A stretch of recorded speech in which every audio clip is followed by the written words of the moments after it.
રાજકોટ જિલ્લાના ગોંડલ શહેરના ગુંદાળા રોડ પર આવેલી અવની ઓઇલ મિલમાં ગોઝારી દુર્ઘટના સર્જાઈ હતી।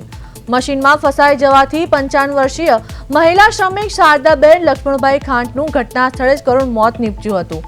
મૂળ ગોલાણપુર ગામના રહેવાસી શારદાબેન સવારે 7:30 વાગ્યે કામ દરમિયાન મશીનમાં અટવાયેલી ખોડને ધક્કો મારી રહ્યા હતા। તે સમયે તેમનું કપડું મશીનમાં આવી જતા તેઓ અંદર ખેંચાઈ ગયા હતા।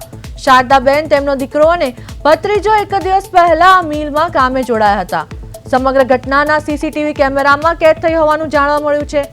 ગોંડલ પોલીસે સમગ્ર મામલે તપાસ શરૂ કરી છે, જ્યારે મૃતદેહને પોસ્ટમોર્ટમ માટે ગોંડલ સિવિલ હોસ્પિટલ ખસેડવામાં આવ્યો છે।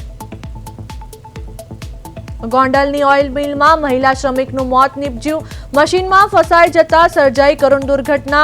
અવની ઓઇલ મિલમાં કામ કરવા દરમિયાન અકસ્માત સર્જાયો। એક દિવસ પહેલા જ મહિલા કંપનીમાં જોડાઈ હતી। પોલીસ દ્વારા ઘટનાની તપાસ શરૂ કરવામાં આવી।